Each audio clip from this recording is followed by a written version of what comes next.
I met Eli at last year's Morgan Adams Foundation event, a smart, loving kiddo with a big heart who just so happened to be battling brain cancer.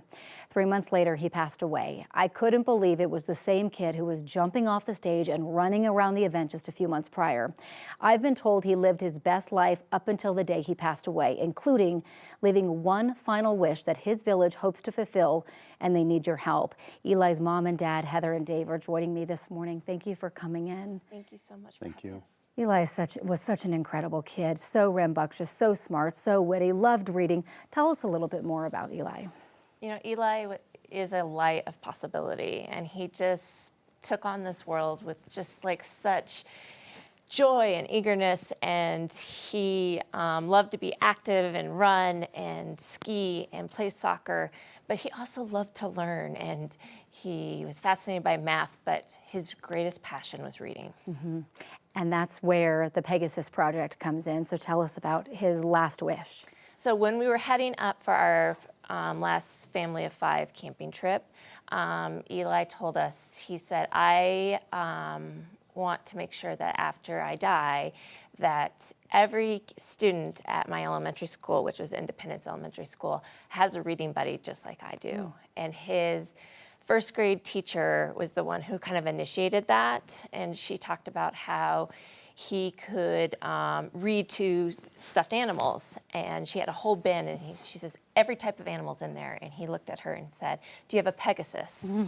And she's like, no, I don't. And one of the staff members at the school made sure that he had a Pegasus. And the Pegasus is so fitting for Eli because he, a Pegasus is a mythical Greek creature that flies to the heavens, and it represents speed and good-heartedness and eager to help people, which I think is Eli. So the goal is to get a bunch of stuffed animals donated. How far away are we from the goal? Yeah, so our initial goal was 2,000 to cover all students at Independence Elementary for the entire time that Eli would have been at the school. Okay. We're still 1,000 away from that goal, and you're halfway there. We are. That's huge, and I know that the heart of our viewers in Colorado will come through definitely. What would it mean for Eli to have this fulfilled, his final wish? Wow. I think first Eli would just say thank you for all the support. Eli had so much support throughout his journey, and to see this final wish come to fruition would just mean the world to him. He would be humbled by everyone's outreach and all the support. It just shows you what kind of heart he had, because he knew what was coming, right? But he still wanted to help other people. He still wanted to pay it forward. He knew what the stuffed animals and reading did for him. He wants to make sure that every kid at his school feels that same thing. So how can people help out?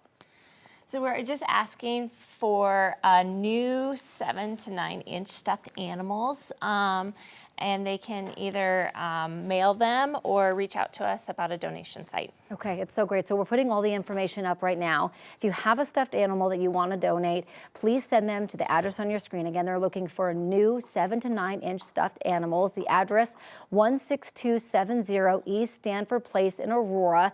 We're going to put all this information on our website, 9news.com, because I know a lot of people at home I want to help. I'm not writing things down or whatever. I'm just listening. So we'll get it on the website as well, so we can hopefully meet that other 1,000 that you need, which will be incredible. And I know that you're going to do it, and I can't wait to do the follow-up story when that wish is finally concluded. Lastly, I mean, Eli was just an incredible kiddo. I feel so blessed that I got to meet him, and you would never know that he was sick at that time. When I remember at that event, you told me that the doctors had essentially said there's not much more, and I couldn't believe it. I was like, this is the wrong kid. We have different kids. So tell me a little bit more real quick, just about Eli lived the fullest up until the last day, truly, and that's kind of the person that he was. He did. He woke up and he saw the potential of the day, and he ran to school every day. His last day of school was 2 days prior to him passing, and he ran up to school and ran home, and he just loved it. And we ran a mile together the day before he died. And he told me, Mom, you just got to keep training. You got to keep trying. And it's such an inspiration, and he left me such a great individual to aspire to. Yeah. he just taught us all so much, right? Like at such a young age. And you both are so incredibly strong for going through this. I truly can't even imagine it. But hopefully we can get the other 1,000 donated. Of course, we're going to put all the information on our website. Thank you both so much for coming in. Thank you very much. Really appreciate it.